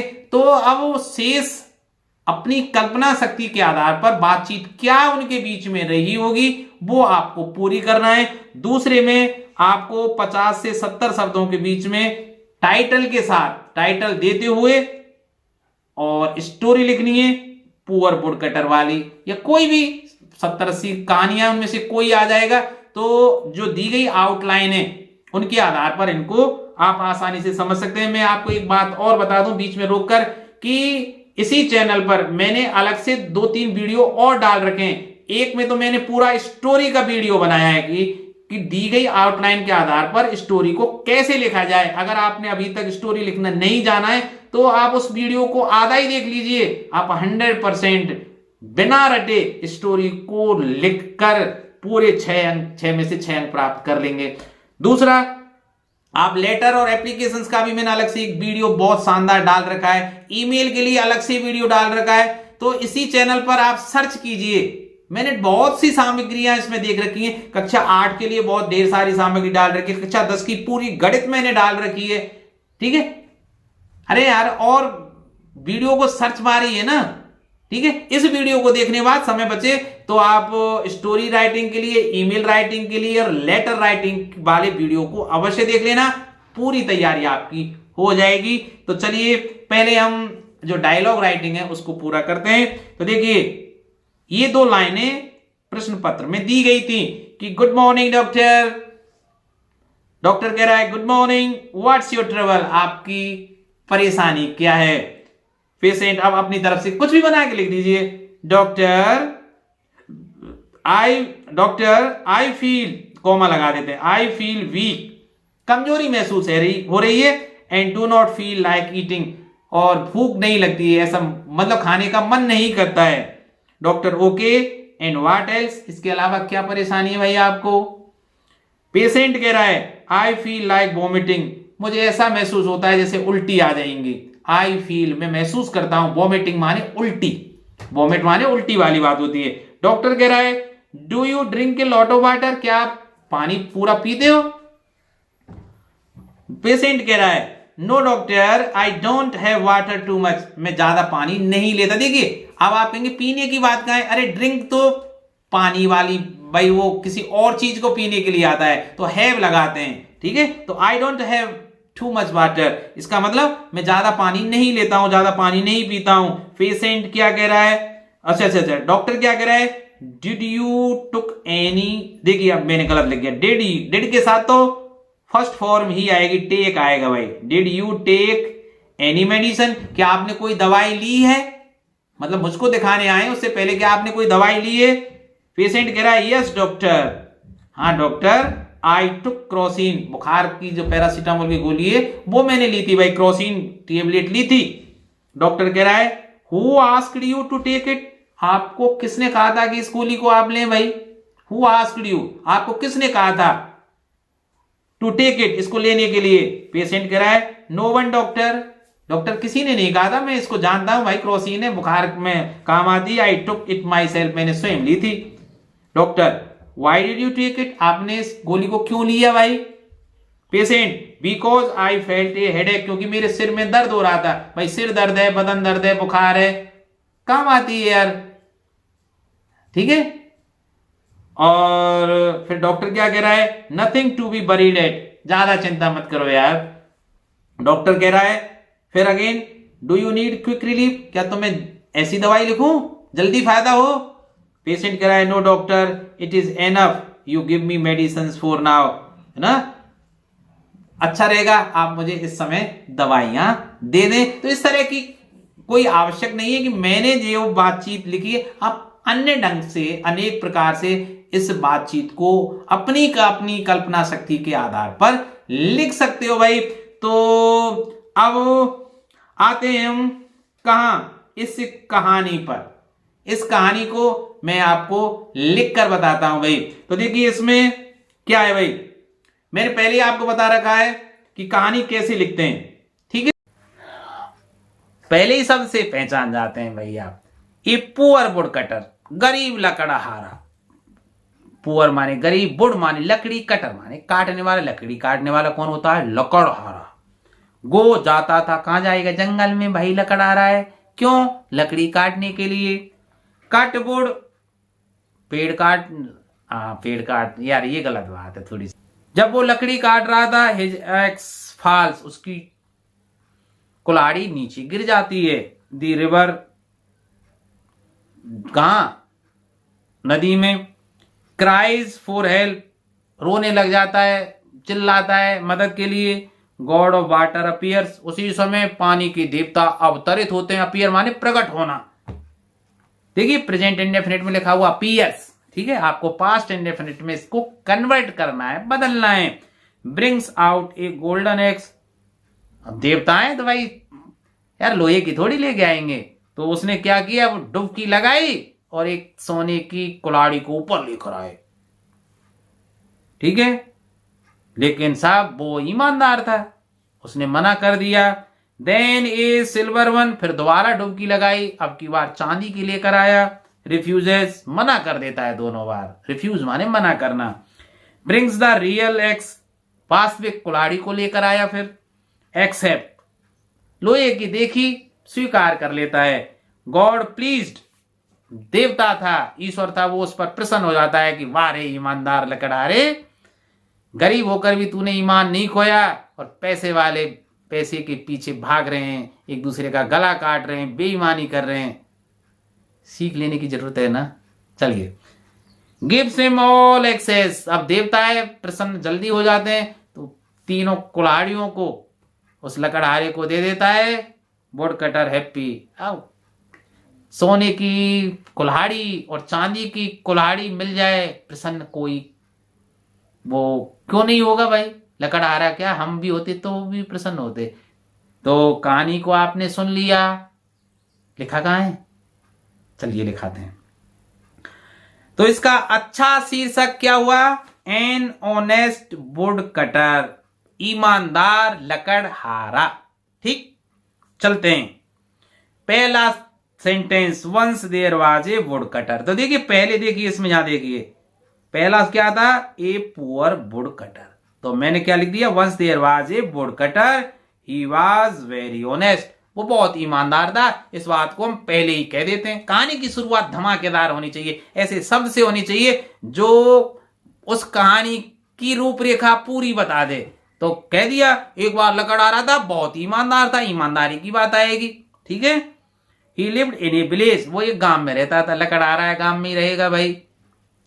ही earn his livelihood by cutting and selling wood, वो अपनी आजीविका कैसे चलाता था? लकड़ी काटकर और बेचकर।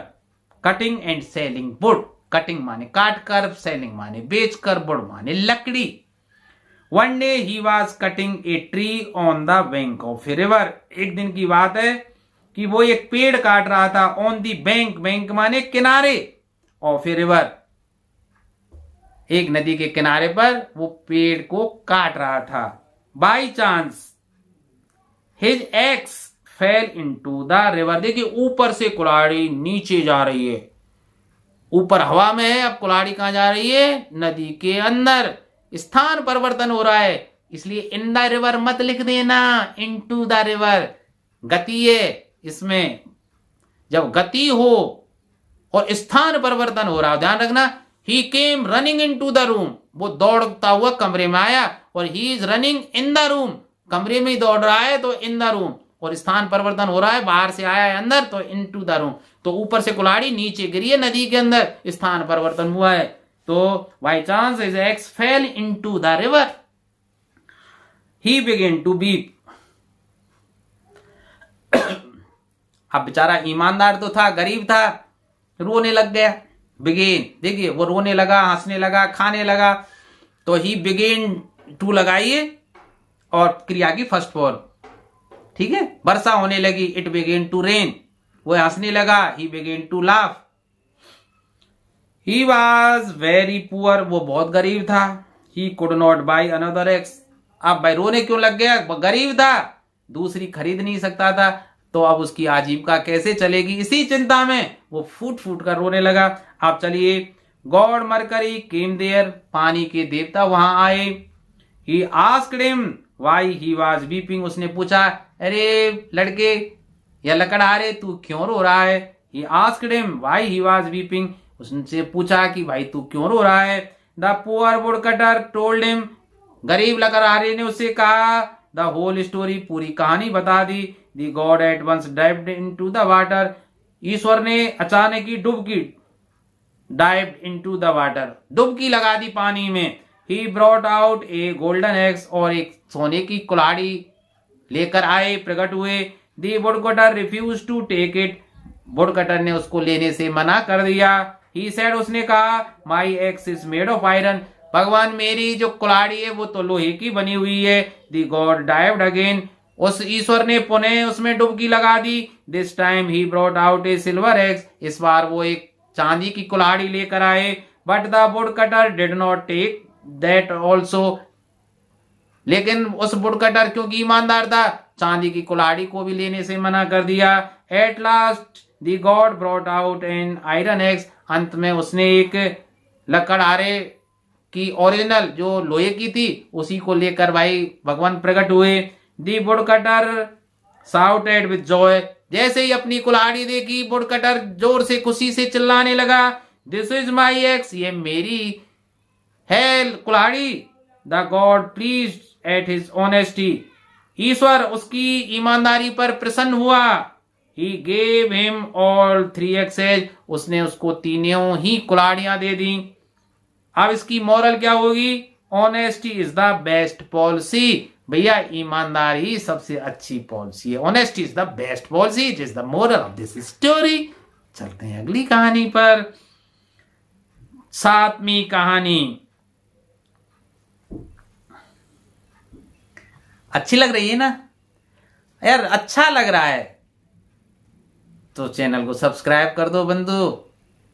एक कमेंट तो लिख ही दीजिए ना, अच्छा सा या बुरा सा, जैसा भी आपको महसूस हो रहा है कमेंट लिख दीजिए और अपने मित्रों को शेयर कर दो यार, अगर हो सके तो। अगर आपको अच्छा लग रहा है तो मित्रों, रिश्तेदारों, उनको शेयर कर दीजिए, क्योंकि यह वीडियो न केवल कक्षा 8 के लिए बल्कि 6, 7, 8, 9, 10 सभी कक्षाओं के लिए महत्वपूर्ण है। Very useful for all classes. ठीक है, तो देखो, a hare makes fun of tortoise. एक हेयर माने खरगोश, मेक फन माने मजाक उड़ाता था टॉर्टोइज का, कछुआ का। कैसे, क्यों उड़ाएगा? खरगोश, खरगोश मस्त चाल चलने वाला, उड़ने वाला, तेज भागने वाला, कछुआ धीरे धीरे चलने वाला, तो उसकी स्लो स्पीड का मजाक उड़ाता था। स्लो स्पीड आ गई बात, decide to run a race. एक दिन उसको गुस्सा ही आ गया, टॉर्टोइज ने कह दिया चल यार तू रोज रोज मजाक उड़ाता है, एक दिन एक रेस कर ही लेते हैं। हेयर रन फास्ट, चलिए दौड़ता है भाई, छलांगे कुलांटे मारने लगा और भागने लगा भाई कौन? खरगोश। टेक्स ए नैप, जब उसने देखा आगे पहुंच गया तो उसे लगा कि यार खरगोश तो बहुत देर में आएगा, तब तक क्यों ना मैं एक झपकी ले लेता हूं। स्लीप, सो जाता है भाई। दी टॉर्टोइज गोज अहेड, कछुआ अपनी एक चाल से सतत रूप से चलता रहता है और आगे निकल जाता है। हेयर वॉक्स अप, खरगोश को काफी समय बाद नींद खुलती है, अर्थात वॉकअप माने जागता है। रन फास्ट, तेजी से दौड़ता है। लूज एज रेस, लेकिन देखता है कि जहां जिस स्थान का चुनाव किया गया था कि भाई यहां हमें पहुंचना है और जो पहले पहुंचेगा वो जीता हुआ माना जाएगा, उस स्थान पर तो कछुआ पहले ही पहुंचा हुआ मिला, धीरे धीरे धीरे चलकर पहुंच गया वो। इस तरह खरगोश हार गया भाई। तो चलिए कहानी को पढ़ते हैं भाई। तो सबसे पहले अच्छा सा शीर्षक, दी हेयर एंड दी टॉर्टोइज, खरगोश और कछुआ। दी हेयर एंड दी टॉर्टोइज। ध्यान रखना भाई, बार बार ना कहलाना। आपको सबसे पहले कहानी लिखने से पूर्व क्या करना है? अच्छा सा शीर्षक लिखना है। बीच में कहानी को क्रमानुसार उचित समयबद्ध रूप से उस कहानी को लिखना है। अंत में मोरल भी लिखना है, तभी आपको 10 में से 10 अंक मिलेंगे। कम नहीं होते 10 अंक भाई। तो देखिए कहानी की शुरुआत कैसे करते हैं। Once a hare and a tortoise lived in a forest. एक बार की बात है भाई, एक खरगोश और एक कछुआ एक जंगल में रहते थे। The hare was very proud of his fast speed. खरगोश को घमंड था, प्राउड ऑफ, घमंड था किस बात का? अपनी तेज स्पीड का, तीव्र गति का बहुत घमंड था। He made fun of the tortoise, वो मजाक उड़ाता था। फन ऑफ माने मजाक उड़ाता था। फॉर हिज स्लो स्पीड, उसकी धीमी, क्योंकि कछुआ धीरे धीरे चलता था, खरगोश उसका मजाक उड़ाता था। The tortoise challenged the hare to have a race with him. तो एक दिन गुस्से में कछुए ने कह दिया यार तू रोज रोज मजाक उड़ाता है, रोज रोज मरने की बजाय, लज्जित होने की बजाय एक दिन चल तेरे साथ दौड़ ही लेता हूं मैं। तो ही मतलब कौन? टॉर्टोइज। दी टॉर्टोइज चैलेंज कर दिया the hare to have a race with him, तो भाई एक दौड़ मेरे साथ कर ही ले। अब अगली बात, दौड़ कर, अब एक टारगेट चुन लिया पहाड़ी पर, भाई कौन पहाड़ी के इस पेड़ तक पहुंचना है। तो देखो दूसरी बात को मैंने दूसरे पैरा से शुरू किया है, आपको भी ध्यान रखना। अगर ऐसा कर देते हैं तो बहुत अच्छा रहेगा भाई। अलग अलग जो समयबद्ध जो है ना चीजें हैं उनको अलग अलग लिखना अच्छा रहेगा। द रेस स्टार्टेड, कहानी नहीं यार, दौड़ शुरू हो जाती है। द हेयर रेन फास्ट, तेज दौड़ता है खरगोश। The tortoise was left far behind it, तेज दौड़ने लगता है तो कछुआ उससे बहुत पीछे रह जाता है। The hare stopped to take rest under a tree, जब बहुत दूर तक खरगोश का पता ही नहीं लग रहा था तो खरगोश ने सोची यार अकेला मैं क्या करूंगा उस पहाड़ी के पेड़ पर जाकर, चलिए वो जब तक आता है मैं रेस्ट कर लेता हूं इस पेड़ के नीचे।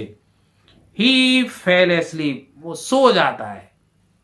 मीनवाइल, इसी दौरान, मीनवाइल माने इसी दौरान, द टॉर्टोइज वेंट अहेड, कछुआ आगे निकल जा, अहीड माने आगे चला जाता है। The tortoise past him, tortoise उससे गुजर जाता है, उससे आगे निकल जाता है। And reached the winning post, और जहां विनिंग पोस्ट थी, जिस पेड़ को उसने एक संकेत के रूप में कि भाई यहां आकर दौड़ समाप्त होगी, वहां तक कछुआ जाके पहुंच जाता है भाई। दी हेयर वॉक अप लेट, दे बहुत देर बाद जगता है, उसकी नींद खुलती है खरगोश की। And ran fast as he could, और इतनी दौड़ लगाता है जितना वो कर सकता था। When the hare reached the post, और जब उस विनिंग पोस्ट पर खरगोश पहुंचा, he saw that the tortoise was already there, उसने देखा कि कछुआ तो पहले ही वहां पहुंच चुका है। The hare lost the race, खरगोश दौड़ हार गया। अब इससे शिक्षा क्या मिलती है भाई? Slow and steady wins the race, जो स्लो तो होते हैं लेकिन अपना काम लगातार करते हैं ना, वो हमेशा रेस जीत जाते हैं। बहुत से बच्चे इतना शार्प माइंड नहीं रखते, लेकिन वो सतत अध्ययन करते रहते हैं, लगातार अध्ययन करते रहते हैं, वो तीक्ष्ण बुद्धि वाले खरगोशों से जीत जाते हैं। ठीक है, नौकरी उनसे पहले वो ले जाते हैं।